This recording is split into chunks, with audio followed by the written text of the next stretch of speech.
संवैधानिक व्यवस्था। तो Indian legal and constitutional history. तो पहले देखते हैं लीगल सिस्टम। लीगल सिस्टम यानी वैधानिक व्यवस्था। वैधानिक व्यवस्था क्या है? विधि एवं न्यायालयों का विकास। लॉ और court, development of law and courts, यानी लॉ और कोर्ट्स का विकास, न्यायालय का विकास कैसे हुआ, कैसे हमारे भारत में न्यायालय की स्थापना हुई और लॉ कैसे बने, ये लीगल सिस्टम में है। क्योंकि वैसे तो आप लोग लॉ के स्टूडेंट हो और आप लोग को ये जानना जरूरी है, क्योंकि ये जड़ है, कानून की जड़ है। और कोर्ट जहां से स्थापित हुए, कैसे कोर्ट की स्थापना हुई, ये सब की जड़ यही है। और वैसे हर भारतवासी को Indian legal and constitutional history पढ़ना चाहिए। मेरी लिखी हुई किताब है, बहुत ही सरल शब्दों में मैंने लिखा है, बच्चों के ही कहने पर लिखा है कि आप इतना सरल शब्दों में पढ़ाते हैं, इसी को आप पुस्तक में कन्वर्ट कर दीजिए मैडम करके, तो लिखी हूँ। आप लोग को चाहिए होगा तो कॉलेज से ही परचेस कर सकते हैं, है ना।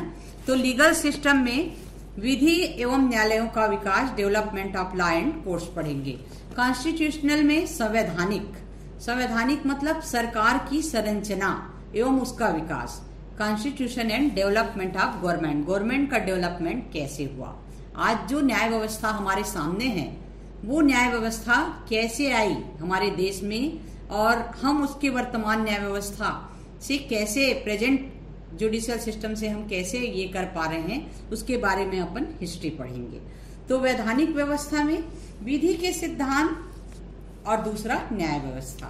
तो हम जब किसी भी देश की विधि प्रणाली, लीगल सिस्टम, किसी भी देश की विधि प्रणाली, लीगल सिस्टम एवं न्यायिक व्यवस्था, जुडिशियल सिस्टम के क्रमिक विकास के बारे में, डेवलपमेंट की जानकारी के बारे में जब हम जानना चाहते हैं, उसकी जानकारी को ही उस देश का वैधानिक इतिहास, लीगल हिस्ट्री कहा जाता है। तो ये हुआ लीगल हिस्ट्री। अब शुरुआत कहाँ से होती है लीगल हिस्ट्री की? हम पढ़ेंगे कहाँ से? 1600 का राजपत्र, चार्टर ऑफ 1600, 1600 का राजपत्र। तो भारत में जो ब्रिटिश साम्राज्य की स्थापना कब हुई? 1600 में हुई। अंग्रेज जब हमारे भारत आए, इसके पहले मुगलों का शासन था, उसके पहले हिंदुओं का शासन था। हमारे देश में पहले हिंदुओं का शासन था, उसके बाद मुगल साम्राज्य था, मुगल शासन था, उसके बाद 1600 में अंग्रेज हमारे भारत में कदम रखे, भारत में आए। तो भारत में ब्रिटिश साम्राज्य का श्रेय जो है ईस्ट इंडिया कंपनी को जाता है। तो 1600 का जो चार्टर है, वहीं से हम लोग कोर्स का पढ़ेंगे। तो 1600 में ईस्ट इंडिया कंपनी की स्थापना हुई। किसने की ईस्ट इंडिया कंपनी की स्थापना? ब्रिटिश साम्राज्ञी एलिजाबेथ द्वारा 31 दिसंबर 1600 को चार्टर ऑफ 1600 यानी 1600 का राजपत्र जारी किया गया। ईस्ट इंडिया कंपनी की स्थापना पहले की गई थी 15 वर्षों के लिए, 15 ईयर्स के लिए की गई थी, 15 वर्षों के लिए। और ये कहा गया था शर्त में कि यदि कंपनी लाभप्रद सिद्ध नहीं होती है, उस दशा में इसको इंग्लैंड के सम्राट से चार्टर के अंतर्गत, इसी चार्टर के अंतर्गत 2 साल की सूचना देंगे और इसको समाप्त कर सकते हैं। ईस्ट इंडिया कंपनी की स्थापना 15 वर्षों के लिए की गई थी। और यदि इससे हमको कोई बेनिफिट नहीं हो रहा है, इंग्लिश मैन को, अंग्रेजों को यदि कोई बेनिफिट नहीं हो रहा है, इससे कोई फायदा नहीं हो रहा है, तो ये 15 साल बाद 2 साल की नोटिस देके इसको खत्म कर सकती है। ऐसा इंग्लैंड के सम्राट ने शर्त रखी। तो कंपनी को फिर एकाधिकार प्राप्त हो गया, मोनोपली, एकाधिकार। तो कंपनी का जो कार्य था वो प्रजातांत्रिक सिद्धांतों पर आधारित था, डेमोक्रेटिक प्रजातांत्रिक सिद्धांतों के आधार पर था। और एक कंपनी के प्रबंध के लिए कुछ तो करना था, कंपनी की स्थापना तो हो गई। तो कंपनी के प्रबंध के लिए एक जनरल कोर्ट की स्थापना की गई, एक जनरल कोर्ट की स्थापना की गई, जिसमें 1 वर्ष के लिए, 1 ईयर के लिए एक गवर्नर, 24 डायरेक्टर चुनाव द्वारा नियुक्त किए गए, अपॉइंटमेंट किए गए, इलेक्शन द्वारा अपॉइंट किए गए। 1 वर्ष के लिए एक जनरल कोर्ट की स्थापना की गई, उसमें एक गवर्नर, 24 डायरेक्टर, ये इलेक्शन द्वारा अपॉइंट किए गए। तो जो गवर्नर की अध्यक्षता में कोर्ट ऑफ डायरेक्टर बनाते थे, जो गवर्नर होते थे वो कोर्ट ऑफ डायरेक्टर बनाते थे। तो कोर्ट ऑफ डायरेक्टर 24। अब इसके कार्य के लिए, इसका कार्य क्या था कोर्ट ऑफ डायरेक्टर्स का? कंपनी के व्यापारिक हितों की देखभाल करना, कंपनी को जो कॉमर्शियल बेनिफिट हो रहे हैं उसके बारे में देखभाल करना, उसको कैसे फायदा तक पहुंचाए, हमारी कंपनी कैसे आगे बढ़े, ये सब की देखभाल करना। और कंपनी को कानून बनाने का भी अधिकार दिया गया। कौन से कंपनी को? ईस्ट इंडिया कंपनी को। और ये लेजिस्लेटिव पावर, कानून बनाने के सीमित अधिकार, लिमिटेड पावर दिए गए थे। अब इसका उद्देश्य क्या था ईस्ट इंडिया कंपनी और 1600 के चार्टर का? कि कंपनी अपने कर्मचारियों को अनुशासन में भी रखे और आवश्यक नियम बना सके। कंपनी अपने कर्मचारियों को, एम्प्लॉय को डिसिप्लिन में रखे और इसके लिए जो भी रूल रेगुलेशन है वो बना सके। कैसे रूल रेगुलेशन? जो बेनिफिशियल हो, कमर्शियल दृष्टि से बेनिफिशियल हो, और इसके नियम के यदि कोई उल्लंघन करता था, यदि इस नियम जो रूल रेगुलेशन बना है उसका नियम कोई उल्लंघन करता था तो उसको फाइन दिया जाता था, फाइन लिया जाता था, जुर्माना, या फिर साधारण कारावास का दंड दिया जाता था। और जो कर्मचारी होते थे, जिनके एम्प्लॉय होते थे, उनके लिए रहने की रेसिडेंशियल व्यवस्था भी की गई थी, इनके आवास की भी व्यवस्था की गई थी। अब 9 वर्ष में कंपनी पूरी तरह स्थापित हो गई, स्टैब्लिश हो गई east India company. East India company 9 वर्षों में पूरी तरह स्थापित हो गई। अब क्या करें? 15 वर्ष का जो बंधन था, 15 ईयर्स का लिमिटेशन था कि यदि 15 ईयर्स में हमारी कंपनी को भी कोई बेनिफिट नहीं होता है तो हम 2 ईयर यानी 2 साल की सूचना देकर, नोटिस देकर हम इसको खत्म कर सकते हैं। तो अब ये बंधन को समाप्त कर दिया गया। 15 वर्षों का जो बंधन था उसको खत्म कर दिया गया और अनिश्चित, अनलिमिटेड भारत में स्थापित कर दी गई। अनलिमिटेड यानी अनिश्चित वर्षों के लिए भारत में ईस्ट इंडिया कंपनी को स्थापित कर दी गई। ये जो चार्टर बोल रहे हैं, चार्टर का मतलब हिंदी में राजपत्र होता है। ये चैरिटी मतलब दया पर आधारित होने के कारण इसको चार्टर कहा जाता है। राजपत्र सरकारी दस्तावेजों को कहा जाता है, गजट बोलते हैं जिसको, जो अधिराज द्वारा अभ्यर्थी को दिए जाते हैं और इनके द्वारा अभ्यर्थी को, यानी जो भी एप्लीकेंट है, उसको राज्य की कृपा मिलती है। तो संसदीय विकास के बाद इन्हीं राजपत्रों ने एक्ट का स्थान ले लिया। जैसे जैसे पार्लियामेंट डेवलपमेंट हुआ तो इन्हीं जो चार्टर्स हैं वो एक्ट का रूप धारण कर लिए, अधिनियम का रूप धारण कर लिए। इसलिए बाद में चार्टर को एक्ट की भी संज्ञा दी गई। अब ये तो हो गया आपका, वो कॉन्स्टिट्यूशन पढ़ डाले कि कंपनी का कॉन्स्टिट्यूशन में क्या, कैसे कोर्ट की स्थापना की गई, कितने गवर्नर, कितने डायरेक्टर, ये हो गया स्टेब्लिश, और कंपनी भी पूरी तरह स्टेब्लिश हो गई। अब कंपनी ने कैसे, अंग्रेजों ने कैसे कदम रखा हमारे भारत में?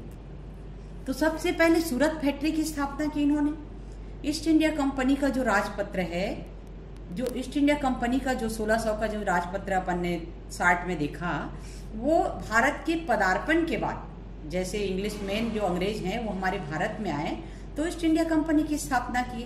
तो सबसे पहले इन्होंने व्यापारिक दृष्टि से उपयुक्त स्थान की आवश्यकता इनको थी कि कौन सा हमको बेनिफिशियल हो सकता है कमर्शियल पर्पस से। तो सबसे पहले इन्होंने सूरत को चुना। 11 जनवरी 1613 में, 11 जनवरी 1613 में इन्होंने सूरत को ही अपना व्यापार स्थल चुना। उस समय मुगल सम्राट जहांगीर थे, उसी के शासनकाल में ये प्रमुख व्यापारिक केंद्र था। मुगल सम्राट जहांगीर के शासनकाल में एक प्रमुख व्यापारिक केंद्र बन गया सूरत, और ये अंतर्राष्ट्रीय बंदरगाह भी था। अंतर्राष्ट्रीय बंदरगाह होने के कारण, इंटरनेशनल लेवल का होने के कारण ईस्ट इंडिया कंपनी के लिए विशेष रूप से बेनिफिशियल साबित हो गई। अंतर्राष्ट्रीय बंदरगाह होने के कारण ईस्ट इंडिया कंपनी के लिए ये सूरत जो है विशेष रूप से उपयोगी सिद्ध हुई। अब सूरत, उस समय पहली समस्या क्या है? सूरत को इन्हें चुन लिया इन्होंने 11 जनवरी 1613 को, लेकिन पहली समस्या क्या है? सूरत पुर्तगालियों के आधिपत्य में था और अंग्रेजों ने पुर्तगालियों से संघर्ष कर 1612 में इन्हें निष्कासित कर दिया। सूरत पूरी तरह पुर्तगालियों के आधिपत्य में था और अंग्रेजों ने पुर्तगालियों से संघर्ष किया और 1612 में उन्हें निष्कासित कर दिया और अपना व्यापारिक केंद्र बना लिया। किसकी अनुमति से? मुगल सम्राट जहांगीर की अनुमति से। और मुगलों के शासनकाल में सूरत एक महत्वपूर्ण बंदरगाह था, क्योंकि इसी बंदरगाह से हजारों मुस्लिम यात्री प्रतिवर्ष मक्का मदीना जाते थे। मक्का मदीना यहीं से जाते थे। सूरत इंटरनेशनल बंदरगाह था और मलमल के कपड़े और मसाले ये भी यहीं से भेजे जाते थे बाहर। तो पहली समस्या पुर्तगालियों की थी, ये आपने पढ़ लिया, अंग्रेजों ने भगा दिया उनको। अब दूसरी समस्या थी उनकी आंग्ल बस्तियां जो मुगल सम्राट की सीमा क्षेत्र में विभिन्न स्थानों पर फैली हुई थी और कंपनी को उस पर कंट्रोल करना था। अब कंट्रोल कैसे किया जाए तो बहुत डिफिकल्ट काम था। तो इस समस्या को दूर करने के लिए ब्रिटिश सम्राट जेम्स प्रथम, इन्होंने 1615 में अपने विश्वस्त दूत सर टॉमस रो। दूसरी समस्या थी आंग्ल बस्तियों में मुगल सम्राट की सीमा क्षेत्र से विभिन्न स्थानों में फैली हुई थी और ये कंपनी को उस पर कंट्रोल करना था, जो बहुत डिफिकल्ट काम था। और इस समस्या को दूर करने के लिए ब्रिटिश सम्राट जेम्स प्रथम ने 1615 में अपने विश्वस्त दूत सर टॉमस रो को भारत भेजा और सर टॉमस रो मुगल सम्राट के आगरा स्थित दरबार में पहुंचे। सर टॉमस रो जो है वो मुगल बादशाह जहांगीर के दरबार में, आगरा में दरबार स्थित था, वहां पहुंचे और उसने बादशाह से 3 सुविधाएं मांगी अपनी ईस्ट इंडिया कंपनी के लिए। कौन कौन सी सुविधा मांगी? निम्न सुविधाएं मांगी। कौन कौन सी सुविधाएं मांगी? पहली सुविधा थी भारत में स्थित अंग्रेजों को उनके धर्म, विधि, परंपरा अनुसार रहने की अनुमति दी जाए। भारत में, इंडिया में जो अंग्रेज आए हुए हैं, जो इंग्लिश मैन आए हुए हैं, उनको अपने धर्म, विधि और परंपरा अनुसार रहने की अनुमति दी जाए या दे दी गई। भारत में जो भी अंग्रेज आए थे उनको अपने धर्म के अनुसार, विधि के अनुसार, परंपरा अनुसार रहने की परमिशन दे दी गई। अब दूसरा क्या था? अंग्रेजों के आपसी जो झगड़े होंगे, आपसी डिस्प्यूटेड होंगे, जो भी मामले होंगे, डिस्प्यूटेड जो केसेस होंगे, वो अंग्रेजी न्यायाधिकरण ट्रिब्यूनल द्वारा ही निपटाए जाए, यानी इंग्लिश लॉ से निपटाए जाए। अंग्रेजों के बीच जो इंग्लिश मैन है उनके बीच आपसी कोई डिस्प्यूट होता है तो इंग्लिश लॉ के अनुसार ही निपटाया जाए, ट्रिब्यूनल, अंग्रेजी न्यायाधिकरण। अब यदि इसमें एक पक्ष इंडियन है और एक पक्ष अंग्रेज है तो इस स्थिति में इंडियन और इंग्लिश मैन दोनों के बीच डिस्प्यूट होता है तो भारतीय न्यायिक अधिकारी जो इंडियन जुडिशियल ऑफिसर थे उनके द्वारा निपटाया जाए। इन्होंने बहुत अच्छा गेम खेला यहाँ पर, क्योंकि हम लोग बहुत भोले भाले हैं, जल्दी किसी के बातों में आ जाते हैं। ये भी सुविधा दे दी बादशाह ने, चलो ठीक है। तीसरा, मुगल सम्राट द्वारा सूरत के मुगल बादशाह तथा काजियों को निर्देश दिए गए। मुगल सम्राट जहांगीर द्वारा सूरत के जो मुगल शासक थे उनको काजियों को निर्देश दिए गए। काजी जानते हो ना, काजी मुफ्ती, जो मुस्लिम विधि उस समय मुगल शासन था तो मुस्लिम विधि में काजी लोग न्यायाधीश होते थे, जुडिशियल ऑफिसर होते थे, काजी मुफ्ती। तो इनको निर्देश दिया गया कि यदि अंग्रेजों से संबंधित कोई भी डिस्प्यूट आते हैं तो न्यायपूर्ण तरीके से उसको तुरंत निपटाया जाए, उसके साथ किसी प्रकार से अभद्रता न करे, शिष्टतापूर्ण व्यवहार, सभ्यतापूर्ण व्यवहार करे, ऐसा उनको निर्देश दे दिया गया। अब सर टॉमस रो मुगल बादशाह से भारत में जो स्थित अपनी कंपनी थी, अपनी अंग्रेजी बस्तियों के लिए स्वायत्त शासन की मांग की, सेल्फ गवर्नमेंट। जैसे ये सेल्फ गवर्नमेंट भी अंग्रेजों की ही देन है, जैसे रायपुर है, दुर्ग है, बिलासपुर है, यहाँ स्थानीय स्वशासन है ना, नगर पालिका, नगर निगम। तो अंग्रेजी बस्तियों के लिए अपने सेल्फ गवर्नमेंट की, लोकल सेल्फ गवर्नमेंट के लिए अनुमति मांगी, वो भी दे दिया गया। और ये जो है भारतीय विधि के इतिहास में बहुत ही महत्वपूर्ण घटना थी, इम्पोर्टेंट ये था, चैप्टर था इतिहास का, हिस्ट्री का। तो 1618 में सूरत में अपनी फैक्ट्री इन्होंने पूरी तरह स्थापित की और इसके मुख्य अधिकारी को गवर्नर कहते थे, प्रेसिडेंट, और कंपनी इसको अपॉइंट करती थी और वह अपनी कंपनी का प्रतिनिधित्व करता था, रिप्रेजेंटेटिव करता था। अब सूरत ईस्ट इंडिया कंपनी की पहली प्रेसिडेंसी थी। यहाँ पर तो कंपनी ने अपना गोदाम भी बना लिया, कार्यालय भी बना लिया और आवास गृह भी बना दिए। अब कंपनी का मुख्य व्यापार क्या था? माल का आयात निर्यात करना। और कंपनी के जो व्यापार और प्रबंध संबंधी जो सभी निर्णय लिए जाते थे, मेजॉरिटी वोट द्वारा लिए जाते थे, बहुमत द्वारा लिए जाते थे। और बाद में जो ईस्ट इंडिया कंपनी ने मद्रास, बम्बई, कलकत्ता में अपनी प्रेसिडेंसियां स्थापित की, तो सूरत प्रेसिडेंसी जो अभी सूरत अपन पढ़े हैं, सूरत फैक्ट्री की प्रशासनिक व्यवस्था। अब इसको मैं वैसे इसमें बुक में पूरा चार्ट द्वारा समझाया गया है, बहुत जल्दी समझ आएगा उससे। तो ये बता रही हूँ मैं इसको, सूरत कंपनी में जब एडमिनिस्ट्रेटिव सिस्टम ये किया गया तो कर्मचारियों को, एम्प्लॉइयों के 3 कैटेगरी रखे गए। 3 कैटेगरी। राइटर पहला, ये सबसे लोएस्ट था, इसको 10 पाउंड का वार्षिक वेतन मिलता था, 10 पाउंड ईयरली मिलता था। और इसको 5 वर्ष तक के लिए इसका कार्यकाल रखा गया, 5 ईयर्स तक का। और 5 वर्ष बाद ये जो राइटर्स थे वो फैक्टर्स में प्रमोट हो जाते थे। फैक्टर्स ये 5 वर्ष से अधिक के कार्यकाल होने के बाद एक फैक्टर्स के पद पर आ जाते थे और इनको 20 पाउंड का वार्षिक वेतन मिलता था सालाना। तो 10 पाउंड राइटर्स को, 20 पाउंड फैक्टर्स को। अब जब फैक्टर्स में ये प्रमोट होके आते थे तो 3 साल के एक्सपीरियंस के बाद, 3 ईयर एक्सपीरियंस के बाद ये सीनियर फैक्टर्स बन जाते थे। तो सीनियर फैक्टर्स के बाद ये 3 वर्षों बाद, इसका वो मेंशन नहीं किया है इसके वेतन का, पेमेंट का, सीनियर फैक्टर्स 3 वर्षों के बाद मर्चेंट बन जाते थे। मर्चेंट का वेतन 40 पाउंड होता था। तो जाहिर सी बात है सीनियर फैक्टर्स का 30 पाउंड ही होगा, यानी अपन अनुमान लगा सकते हैं 30 पाउंड, है ना। तो जो मर्चेंट होते थे वो उनका वेतन 40 पाउंड होता था और ये सबसे सुपीरियर एडमिनिस्ट्रेटिव ऑफिसर कहलाते थे, वरिष्ठतम प्रशासनिक अधिकारी। इसको कंपनी के कार्यों का बहुत ज्यादा एक्सपीरियंस रहता था और इनके भोजन की, आवास की सामूहिक व्यवस्था थी और कंपनी इसको वहन करती थी। इनका वेतन कम होता था, इसलिए इनको पर्सनल बिजनेस भी ये करते थे, निजी व्यापार भी ये करते थे। अब सूरत फैक्ट्री की न्याय व्यवस्था तो आपने देखी। तो सूरत फैक्ट्री की न्याय व्यवस्था दोहरी हो गई थी, डबल हो गई थी। तो कैसे डबल हो गई थी? अंग्रेजी विधि और देसी विधि, 2 प्रकार की विधि यहाँ लागू होती थी। अंग्रेजी विधि अंग्रेजों के लिए लागू हो गई थी, ये आपसी डिस्प्यूटेड इनके विरुद्ध होगा तो ये इंग्लिश लॉ से ही निपटाएंगे। और देसी विधि इंडियन लॉ, भारत और अंग्रेज के बीच यदि कोई डिस्प्यूट होता है तो देसी लॉ, इंडियन लॉ, है ना, लोकल लॉ से अपने। और कंपनी के जो क्रिमिनल्स केसेस होते थे वो गवर्नर द्वारा निपटाए जाते थे। कंपनी के जितने भी फौजदारी मामले होते थे, क्रिमिनल केसेस होते थे, वो गवर्नर द्वारा निपटाए जाते थे, स्वविवेक से निपटाए जाते थे। और इनको लॉ का नॉलेज नहीं होता था, इंडियन लॉ का तो नॉलेज ही नहीं होता था और इनको न्याय व्यवस्था के बारे में भी जानकारी नहीं थी। तो इनसे हम निष्पक्ष न्याय की क्या आशा कर सकते हैं? तो पूरी तरह ये व्यवस्थापिका पर ही निर्भर थी।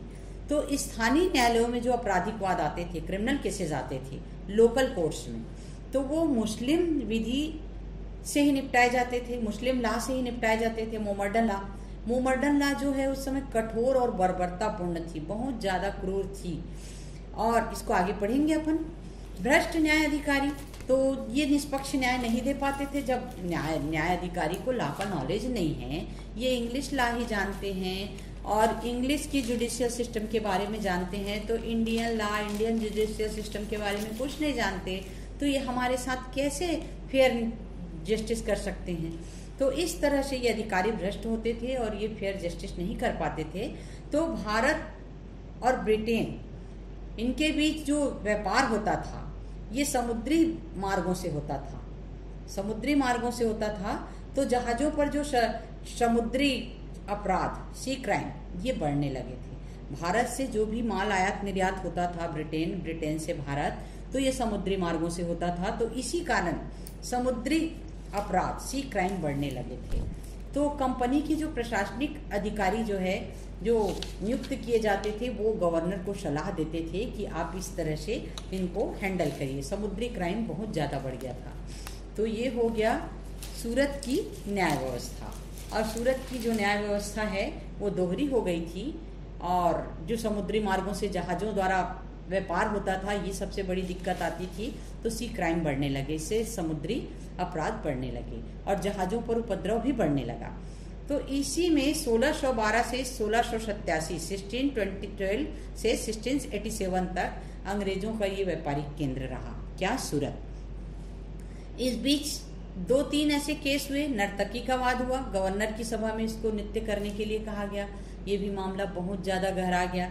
सुनार का वाद था एक, सुनार के बाद में जाली सिक्के डालने के अपराध में दाढ़ी मूछ मुड़वाकर इसको घुमाना, जेल में डाल देना, हाथ पैर काट देना ताकि तड़प तड़प कर ये मरे। इस तरह से इसके साथ जाति हुआ। नर्तकी का बाद गवर्नर की सभा में इसको नृत्य करने के लिए कहा गया, ये तो आप लोग समझ ही गए। क्या था इसमें? नर्तकी ने सूरत के स्थानीय गवर्नर की सभा में इसको नृत्य करने के से मना कर दिया, क्योंकि पूर्व में उसका कोई पारिश्रमिक उसको नहीं दिया गया था। पहले भी उससे नृत्य करवाया गया था लेकिन कोई पारिश्रमिक नहीं दिया गया था। तो गवर्नर न्याय व्यवस्था का जो सर्वोच्च अधिकारी था, उसने नर्तकी के खिलाफ फैसला सुनाया। क्या फैसला सुनाया? कि उसने नर्तकी को आज्ञा के उल्लंघन के जुर्म में गवर्नर के समक्ष घसीट कर लाया जाए और उसका सिर धड़ से अलग कर दिया जाए, और ऐसा ही किया गया। तो इस तरह नर्तकी का वाद था। दूसरा सुनार का वाद आया। एक सुनार को जाली सिक्के डालने के अपराध में दंडित किया गया और दंड स्वरूप उसके दाढ़ी मूछ मुड़वाकर गधे पर बैठाकर ढोल नगाड़ों के साथ सारे शहर में घुमाकर जेल में ले जाया गया, और जहां उसके एक हाथ को काट दिया गया, उसे जेल में तब तक तड़पने के लिए छोड़ दिया गया जब तक गवर्नर उसे रिहा न कर दे। तो उसकी तड़प तड़प कर जेल में ही मृत्यु हो गई। तो इस प्रकार ये हम कह सकते हैं कि तत्कालीन जो न्याय व्यवस्था थी वो अमानवीय थी और किसी कानून और प्रक्रिया का पालन नहीं किया जाता था और गवर्नर की आज्ञा ही सर्वोपरि थी। अभी अपन लगातार पढ़ेंगे गवर्नर कितना सर्वेसर्वा था, ये सब समझ में आ जाएगा। अपराध व दंड के लिए कोई भी ऐसा संबंध नहीं था कि कौन से अपराध में कितना दंड देना है। जो भी दंड देना है गवर्नर अपनी मर्जी से दे। तो दंड देने का उद्देश्य अपराधियों में भय पैदा करना ही था, इनका ये है। तो इस तरह से ये सूरत का कंप्लीट हो गया। तो ईस्ट इंडिया कंपनी जो 1600 में स्थापित की गई थी, उनका क्या क्या ये था, उसका था कंपनी का नामकरण करना और उसकी स्थापना करना, जो कि आप लोगों ने समझ लिया। ईस्ट इंडिया कंपनी को कानून बनाने के लेजिस्लेटिव पावर जो लिमिटेड दिए गए, कंपनी की मोनोपली हो गई और इनको अनलिमिटेड के लिए यहाँ स्थापित कर दिया गया। और जो आपराधिक मामले होते थे, क्रिमिनल केसेस होते थे, वो गवर्नर ही निपटाता था। 2 केस में आपने देखा, नर्तकी का वाद और सुनार का वाद, कितना गंदा डिसीजन इन्होंने दिया था। और देशी मामले मुस्लिम लॉ के हिसाब से, मोहम्मदन लॉ के हिसाब से निपटाए जाते थे। तो ये हो गया सूरत। अब चलते हैं मद्रास की ओर। मद्रास, अब इन्होंने सूरत प्रेसिडेंसी में अपना व्यापारिक केंद्र तो पूरी तरह स्थापित कर दिया, क्योंकि इनको बहुत फायदा हो गया 9 साल में ही। तो अंग्रेजों के जो कदम हैं वो कहाँ बढ़े? मद्रास की ओर। तो मद्रास में फ्रांसिस डे ने 1939 में, वो तत्कालिक हिंदू शासक थे, उससे कुछ भूमि प्राप्त की और इस भूमि पर अंग्रेजों ने एक दूसरी किलेनुमा फैक्ट्री स्थापित कर ली।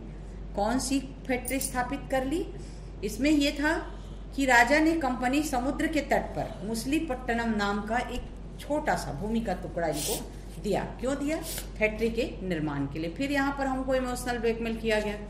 तो राजा ने इसको एक कंपनी मुसलीपट्टनम नाम की जगह को दे दिया इनको फैक्ट्री निर्माण के लिए। यहाँ कंपनी ने किलेनुमा फैक्ट्री को निर्माण कर लिया और उसका नाम रखा सेंट जॉर्ज फोर्ट। इस भूभाग से, जो इस भूमि से लगा हुआ एक छोटा सा मद्रास पट्टनम था, एक और गांव था मुसलीपट्टनम और मद्रास पट्टनम, जिसे राजा ने अपने मन से दे दिया कंपनी को। मुसलीपट्टनम की तो उन्होंने मांग की थी और ये जो दूसरी जमीन थी इसको अपने मन से दे दिया मद्रास पट्टनम को।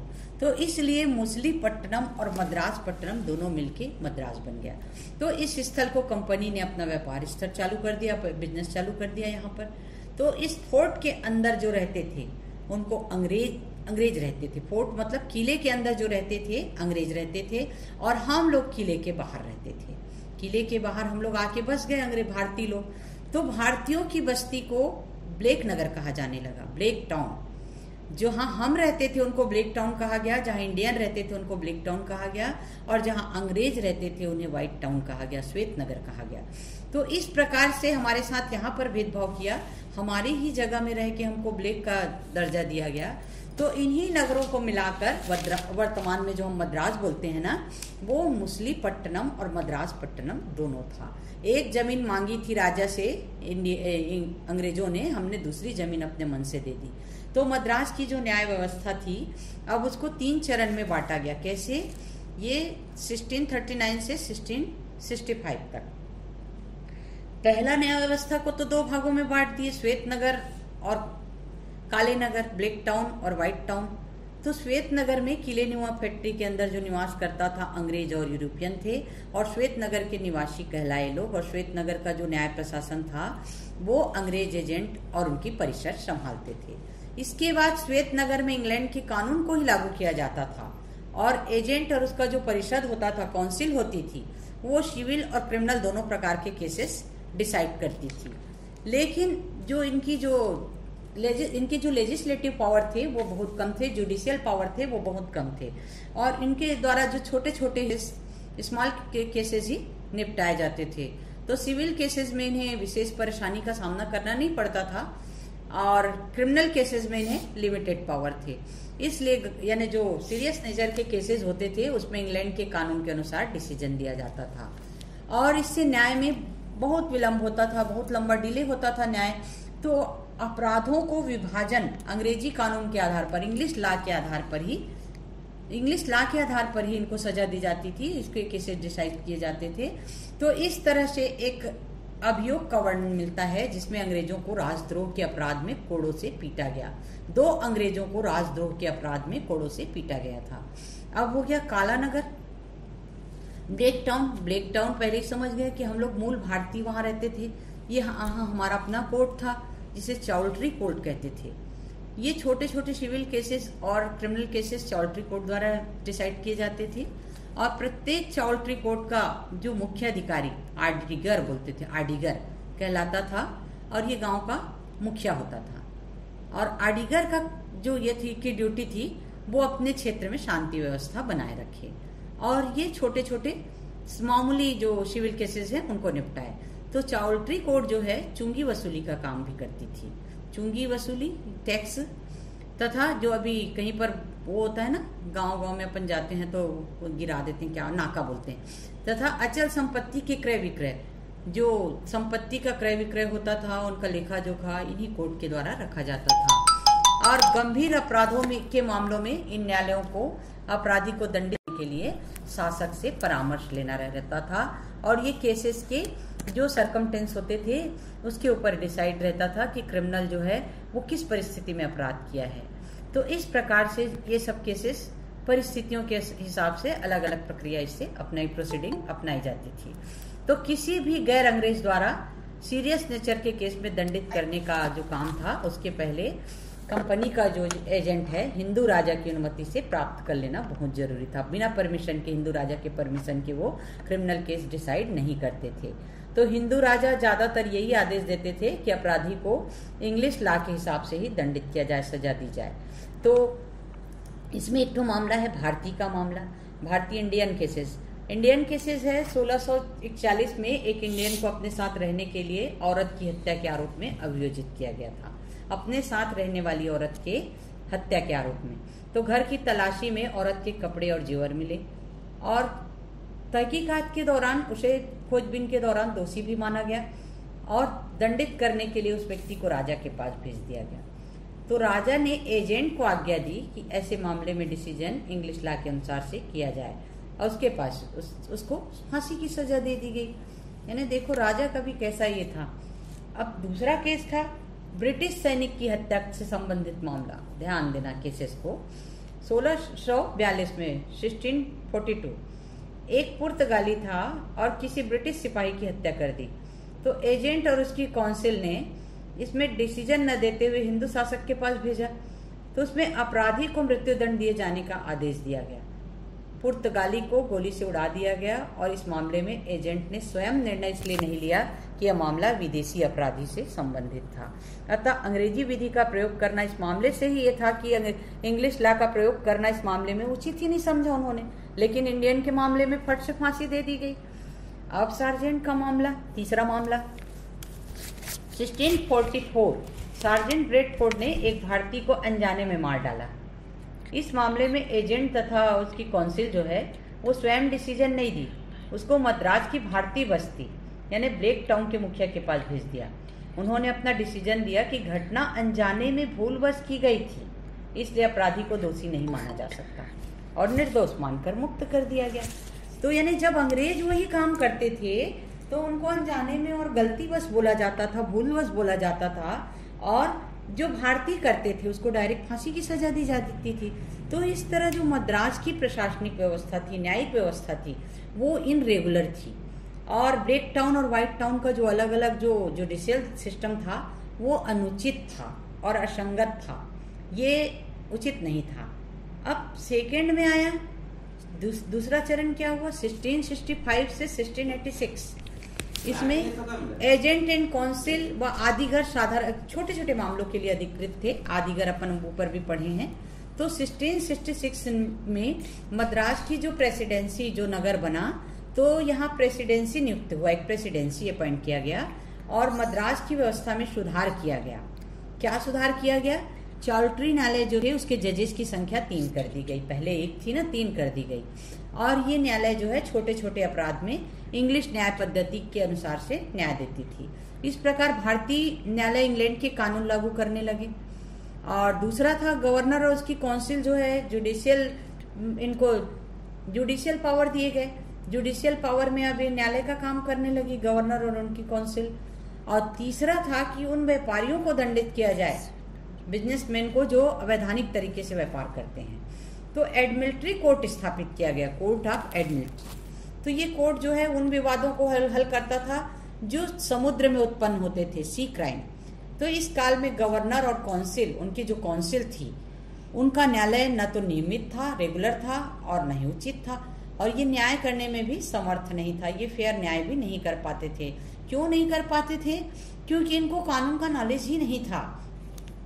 ये टोटल बिजनेसमैन थे, इनको लॉ के बारे में कोई नॉलेज नहीं था और ये फेयर न्याय कर ही नहीं सकते थे। और जो केसेस सीरियस नेचर के केसेस होते थे, जहां ये लोग नहीं समझ पाते थे, गंभीर केसेस होते थे, उनको हायर अथॉरिटी के पास भेजा जाता था इंग्लैंड। और इनका दुष्प्रभाव जो है अपराधी के ऊपर पड़ता, इसका इफेक्ट जो है क्रिमिनल के ऊपर पड़ता था। क्योंकि वो भले उसने क्राइम किया है या न किया है, ये तो बात की बात है, लेकिन उसको लंबे समय जेल खाने में रहना पड़ता था। इस तरह से मार्च 1678 में एक प्रस्ताव गवर्नर और उनको काउंसिल ने लाया कि जितने भी सिविल केसेस हैं और क्रिमिनल केसेस हैं, उनको 12 सदस्यों की सूची की सहायता से, ज्यूरी की सहायता से, इंग्लैंड की विधि के अनुसार सप्ताह में 2 बार सुनने का निश्चय किया जाए और इसे उच्च न्यायालय द्वारा सजा दी जाए। इस तरह से तो मिसेस डाविस का मामला आया। इसी समय ये क्रिमिनल केस आया, इससे और बढ़ गया इसका महत्व क्रिमिनल केसेस का, क्योंकि इसके कारण कंपनी ने मद्रास को प्रेसिडेंसी टाउन का स्तर तो प्रदान कर दिया। और मिसेस डाविस जो थे एक अंग्रेज महिला थी, उस पर आरोप प्रत्यारोप किया गया कि उसने भारतीय नौकरानी की हत्या कर दी है।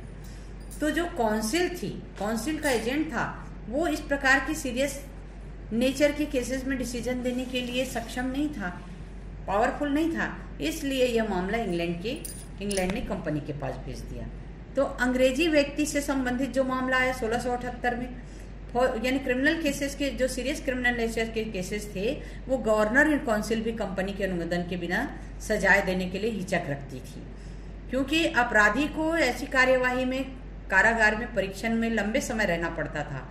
ट्रायल के दौरान उसको लंबे समय जेल में रहना पड़ता था।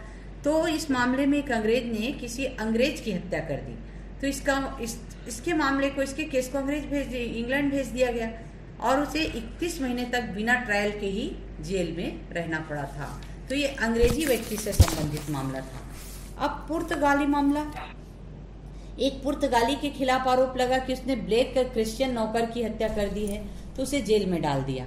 और कारावास के बीच में कंपनी और मद्रास की काउंसिल के पत्र व्यवहार, लेटर, आपस में कम्युनिकेशन चलते रहे और इस मामले में निपटारे के लिए विशेष अधिकार शीघ्र भेज दिया गया। और इसमें यह कहा जा सकता है कि 2 प्रकार की जो न्यायालय कार्यरत थे, एक उच्च स्तरीय कोर्ट ऑफ जुडिकेटर कहा जाने लगा इसको, और लोअर कोर्ट चार्टरी कोर्ट कहलाता था। इन दोनों कोर्ट के अधिकार क्षेत्र जो है स्पष्ट थे और जो क्रिमिनल लोगों को बंदी बनाया जाता था क्रिमिनल केसेस में, उनके लिए मार्शल की नियुक्ति की गई और माल और संपत्ति की जो जब्ती किया जाता था उसके लिए इसी समय से कुछ नियम बनाए गए। और कुछ मामलों में अंग्रेज जो है अपराधियों को बेनिफिट ऑफ क्लर्जी की सुविधाएं दी गई और हत्या के मामले में न्यायालय द्वारा परीक्षण किया जाने लगा, ट्रायल किया जाने लगा। और इसके पूर्व जनता को, जो आम जनता को, पब्लिक को ट्रायल के स्थान और समय की सूचना दिया जाना, नोटिस दिया जाना जरूरी समझा। ये हो गया। अब तीसरे चरण में एडमिलिट्री कोर्ट, मेयर कोर्ट और चार्टरी कोर्ट, 3 प्रकार के कोर्ट हैं। ये आपने समझ गया। एडमिलिट्री कोर्ट क्या करती थी? सामुद्रिक न्यायालय थी जो समुद्र के ही केसेस सुनती थी। और इसका क्षेत्राधिकार क्या था, जुरिडिक्शन क्या था, कि ये व्यापार से संबंधित मामले देती थी, मेरेंटाइल केसेस देखती थी, और सागरी मामले, व्यापार से संबंधित मामले देखती थी, और सागरी मामले देखती थी, जहाज में अपराध होते थे उसको देखती थी, माल अपहरण के मामले देखती थी, और कोई भी समुद्र संबंधी अपराध होते थे वो देखती थी। और इनका कानून क्या था, कौन से कानून लागू होता था, न्याय, साम्य और शुद्ध अंतःकरण के नियम। तो व्यापार से संबंधित जो व्यवस्थाएं होती थी, रूढ़ी और प्रथाएं, इसके आधार पर ये कानून देते थे, ये अपना डिसीजन देते थे। तो ये तो हो गया मद्रास की न्याय व्यवस्था। अब तीसरी न्याय व्यवस्था हो गई बम्बई की। अब बम्बई क्या है, ये पुर्तगाली विधि पर आधारित था पूरी तरह, पहले भी आपने सुना है, पुर्तगाली विधि पर पूरी तरह आधारित था। और ये जो है सुरक्षा की दृष्टि से एक सैनिक अधिकारी की यहाँ नियुक्ति की गई, जिसको थानेदार कहा जाता था। थानेदार के पद आज भी हैं, और उस समय न्यायालय नहीं थे, थानेदार ही सारे केसेस निपटाते थे। तो जो विवाद होते थे वो थाने के न्यायाधिकारी, जुडिशियल ऑफिसर निपटाते थे, और प्रजा से साप्ताहिक लगान वसूल की जाती थी। इनकी जो फिक्स रेट नहीं था, इनका फिक्स रेट नहीं था, ये निश्चित दर नहीं थी। तो साप्ताहिक लगान आपने पुरानी फिल्मों में भी देखा होगा कि उसमें लगान वसूल करने जमींदार आता है, आगे अपन इसको और डिटेल में पढ़ेंगे। शासन की इच्छानुसार वसूल किया जाता था ये, और लगान न चुकाने पर दोषी व्यक्ति को और उनके पत्नी बच्चों को भी उठा कर ले जाता था, और कोड़े मरवाए जाते थे। तो इस तरह पुर्तगाली शासक के जुल्म से तंग आकर गरीब जनता कहीं और जाकर बस गई। तो न्याय प्रशासन में कानून की कोई कीमत ही नहीं थी, यानी व्यक्ति के जान की कोई कीमत नहीं थी। सीरियस नेचर के जो केसेस होते थे वो लंबे समय चलते थे, इसमें तो फेयर जस्टिस नहीं हो पाता था। और 1641 में एक भारतीय ने अपनी प्रेसी की हत्या कर दी और उसको ये राजा के पास भेज दिए, तो इसको भी मृत्यु दंड दे दिया गया। लेकिन एक हिंदू की हत्या कर दी सार्जेंट ने, तो इसको दुर्घटना समझकर छोड़ दिया गया। देखिए कहाँ पर हिंदू और हमारे इंडियन और अंग्रेजों ने कैसे अन्याय किया है। तो बम्बई कैसे अंग्रेजों को मिला, 1534 में गुजरात के सुल्तान ने बम्बई पुर्तगाल को दे दी थी। 1534 में गुजरात के सुल्तान ने बम्बई पुर्तगाल को दे दी थी। तो जब उस समय बम्बई पुर्तगाल राज्य के अधीन था, और वहां जो रहते थे बम्बई में वो मूलतः मछुए लोग रहते थे, मछुए। तो 1661 में पुर्तगाल के सम्राट जो थे प्रिंसेस कैथरीन, अपनी बहन का विवाह इंग्लैंड के सम्राट चार्ल्स द्वितीय के साथ कर दिया। 1661 में पुर्तगाल के सम्राट ने अपनी बहन प्रिंसेस कैथरीन का विवाह इंग्लैंड के सम्राट चार्ल्स द्वितीय के साथ किया, और एक संधि द्वारा पुर्तगाल के सम्राट ने बम्बई द्वीप को दहेज में दे दिया। दहेज में मिला हुआ है ये, और बम्बई इंग्लैंड के सम्राट को प्राप्त हो गया। तो अंग्रेजों ने सूरत को छोड़कर बम्बई में अपना बिजनेस का प्लेस बना लिया, बिजनेस प्लेस बना लिया। तो पुर्तगालों के कानून के स्थान पर यहाँ अंग्रेजी कानून, इंग्लिश लॉ बम्बई में भी लागू हो गया। उस समय पुर्तगाल के शासक सम्राट थे अल्फोंसल सस्टम। तो इस तरह बम्बई भी अंग्रेजों को मिल गई। अब कलकत्ता अंग्रेजों का अंतिम स्थान था। 24 अगस्त 1690 में अंग्रेज कलकत्ता पहुंच गए। कलकत्ता में हुगली नदी के किनारे सूतवती नाम के गांव में अपना बिजनेस चालू कर दिया, और यहाँ पर फोर्ट विलियम की स्थापना की। कंपनी ने सूतवती, गोविंदपुर, कलकत्ता गांव की जमींदारी खरीदी। सूतवती, गोविंदपुर, कलकत्ता गांव की जमींदारी खरीद ली, और कलकत्ते को प्रेसिडेंसी, महानगर घोषित कर दिया, और गवर्नर को अपॉइंट किया। किसके लिए? प्रशासन के लिए। तो गवर्नर को अपॉइंट प्रशासन के लिए किया, और यहाँ पर कलेक्टर की नियुक्ति की गई लगान वसूली के महत्वपूर्ण कार्य के लिए। कलेक्टर का पद उसी समय क्रिएट हुआ था जब इन्होंने कलकत्ता में कदम रखा। तो लगान वसूली सब लोग जानते हो। न्याय प्रशासन काजियों द्वारा किया जाता था। इंडियन जुडिशियल ऑफिसर कहे जाते थे इनको, काजी मुक्ति को। तो जुडिशियल जो ये था पावर था वो काजियों के हाथ में था। और कोतवाल का पद आज भी है, काजी का पद आज भी है। कोतवाल जो है छोटे मोटे केसेस निपटाता था, आज गांव में कोतवाल के पद हैं। दरोगा, आलिया, दरोगा का पद आज भी है, आलिया नहीं है। दरोगा जो है नवाब का न्याय प्रशासक था, न्याय प्रशासन करता था। तो जो न्याय व्यवस्था थी इन लोग के हाथों में थी, तो भी इनरेगुलर थी और बहुत शोचनीय दशा में थी। तो यहाँ पर कलेक्टर ही सर्वे सर्वा था, जो करता था कलेक्टर करता था। तो शक्तियों का इन्होंने पूरा दुरुपयोग किया और 1727 तक यही स्थिति बनी रही। कलकत्ता में 1727 तक ये कलेक्टर ही सर्वे सर्वा रहे और यही स्थिति बनी रही। इसको मैंने चार्ट में बहुत अच्छे ढंग से समझाया है। बम्बई, कलकत्ता और मद्रास सारी न्याय व्यवस्था बहुत अच्छे से समझाया है। एक रामा कमाती का मामला था। इसमें चीफ जस्टिस जो थे पार्कर थे, उसके सामने लाया गया एक गाय की हत्या का आरोप था जो सिपाही ने काट डाली। गाय रामा कमाती की थी जो द्वीप का एक महत्वपूर्ण नागरिक था। पार्कर ने इसको सिपाही को बिना पर्याप्त साक्ष्य के रामा कमाती को गवाही देने के आश्वासन पर जेल में डाल दिया। और पार्कर के मामले में जल्दबाजी इसलिए की गई क्योंकि ये उस समय के लिए बहुत साधारण बात थी, कोई बड़ी बात नहीं थी। तो पार्कर ने अपनी निष्पक्षता का परिचय देते हुए फाइनल डिसीजन दे दिया कि सिपाही को निर्दोष साबित कर दिया जाए। और पार्कर ने गवर्नर बून का विरोध किया और रामा कमाती के मामले में गुजरे हुए साक्षी पर विद्रोह का मुकदमा लगा दिया। देखो, रामा कमाती के गाय को इन्होंने काट डाला सिपाही ने, पर उसको निर्दोष कर दिया। अब भ्रूण हत्या का एक मामला इसी समय आया। एक धनाढ्य स्वर्णकार था, उसकी बहन और एक अन्य स्वर्णकार थे। बच्चे की मां धनाढ्य सोनार की विधवा भौजाई थी और उस पर आरोप लगा था कि सोनार की बहन ने बच्चे को ईश्वर की परवाह न करते हुए मार डाला। अब दोनों पक्षों को सुविधा दी गई कि अपना मामला सामने रखे, स्पष्ट करे और साक्ष्यों का परीक्षण ट्रायल किया गया, एविडेंस लिया गया, जिरह की गई, क्रॉस क्वेश्चन किए गए।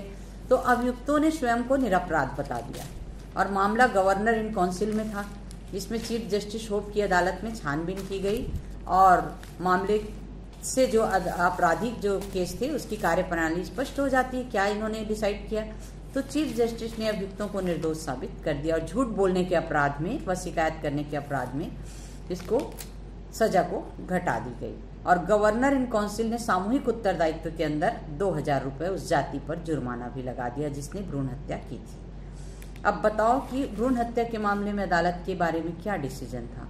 फिर सीवर के जहाज का मामला आया। इसी बीच सार्वजनिक अंतर्राष्ट्रीय विधि के नियमों से परिचय हुआ इसी समय, जिसमें चीफ जस्टिस होप ने जहाज के मालिक को उचित व्यय देने के लिए मजबूर कर दिया, क्योंकि जो इंटरनेशनल लॉ के हिसाब से ऐसा करने के लिए वो बाध्य था। और इस तरह डिसाइड जो केसेस थे वो ये बताते हैं कि कोर्ट कितना 10 वर्षों के अंदर इन्होंने कितना अच्छा परिचय दिया। इस तरह से ये न्याय व्यवस्था थी। बम्बई, कलकत्ता, मद्रास। हमने सबसे पहले सूरत का पढ़ा। तो कलकत्ता में उस समय 2 प्रकार की अदालतें थी, क्रिमिनल केसेस और सिविल केसेस। तो क्रिमिनल केसेस में शांति स्थापित करने के लिए नवाब जिम्मेदार था और नवाब की अदालत को सबसे ऊंची अदालत मानी जाती थी। और ये जो कुछ समय के लिए नवाब बैठते थे और उसके जो कार्य हैं वो डिप्टी नवाब निपटाते थे और इसको क्या बोलते थे, दरोगा ये अदालत आल एलिया। ये सीरियस नेचर के केसेस निपटाते थे। अब सिविल केसेस, इसमें मालगुजारी वसूल करना, इसमें संपत्ति से जो रिलेटेड, जो भी प्रॉपर्टी से रिलेटेड केस आते थे ये कुछ दीवान देखता था और कुछ दिन नवाब की तरह ये खुद अदालत में बैठता था। डिप्टी दीवान, दरोगा ये अदालत दीवानी कहते थे इसको। और इसका जो पेमेंट किया जाता था वो सिविल कोर्ट की सहायता से किया जाता था।